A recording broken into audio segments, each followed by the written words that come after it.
At Uncle Boone's sister in Nolita, pad thai is a calm, quiet dish. There is no histrionic sweetness, just a tamarind undertow, kiss of lime and brine from knots of dried shrunken shrimp. Eating it is like hearing a folk song after years of jangly pop. The chefs, Ann Redding and Matt Danzer, opened Uncle Boone's sister in October as a takeout shop and low-key annex to Uncle Boone's, their full-fledged Thai restaurant a block away.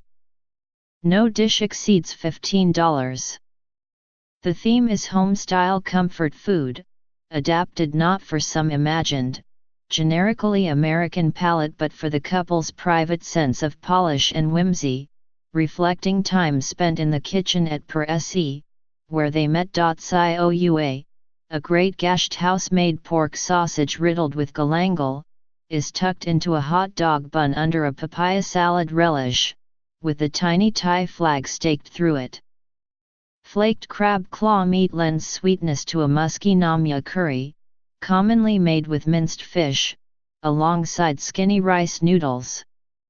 In a bracing salad of watercress strewn with meaty cashews and toasted coconut, grapefruit supplants pomelo for a clean, bitter rinse of the tongue. Mu ping, pork skewers, are more straightforward, the meat sculpted around flat sticks like chubby popsicles and tasting of candied smoke.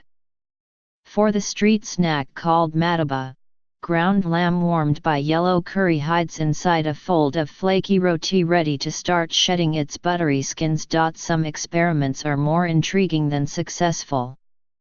Lob is reimagined as fried chicken. Ms. Redding credits a KFC in Bangkok for the inspiration, with nubs of chicken first steeped in fish sauce, palm sugar, garlic, and a crush of cilantro roots, then dredged in flour, panko, and khao kwa, sticky rice grains roasted and pulverized. Once fried, they're dark and rugged, all the juices sealed in, and a thrill to eat but too big to properly take on the sting, crackle and funk of the dressing, which fades to a backdrop. Khao man gai, literally, chicken fat rice, is a unifying dish found across Southeast Asia, known in Singapore and Malaysia as Hainan sa chicken and in Vietnam as Cam Gia. Traditionally the chicken is poached in a mob of ginger, and might land at the table accompanied by sides of its gizzards and coagulated blood. Ms. Redding and Mr. Danzer tried poaching, but early diners didn't care for it, so they put whole chickens on the rotisserie instead. The result is fine enough, but it throws off the balance of the dish, whose true focus is the rice, steamed in chicken stock until it preens. The cramped space was briefly home to Mr. Donahue's, a diner-esque ode to Mr. Danzer's late grandfather, a World War II veteran, New York City police detective and meat and potatoes guy. Now it honors Ms. Redding's mother and 5 aunts, who grew up on a farm in Nakhon Sawan in central Thailand. Her real-life Uncle Boone, a great eater, great drinker, great karaoke man, died earlier this year. There's barely room for a handful of tables, which diners must bus themselves, under lampshades like upturned baskets. Orders are placed at the counter and identified by playing cards with pictures of female Muay Thai martial arts fighters showing off moves like Ra Kray Hak Ken, the armpit breaks the arm.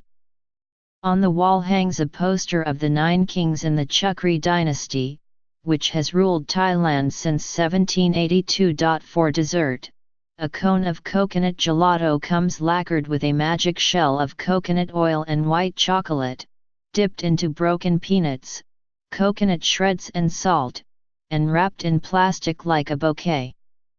I preferred the milk toast, a slab of brioche, crisped just so the edges darken, then soaked with condensed milk until swollen, beaded with sugar and torched. Somewhere along the way it turns into cake. Ms. Redding's mother, who lives in Maryland, used to point out for rent signs when she visited, warning her daughter and son-in-law that she might open her own superior Thai restaurant and knock them off their perch. Uncle Boon's sister is at once a homage to her and a preemptive strike. Before it opened, she came to stay with the couple, to help care for their newborn son.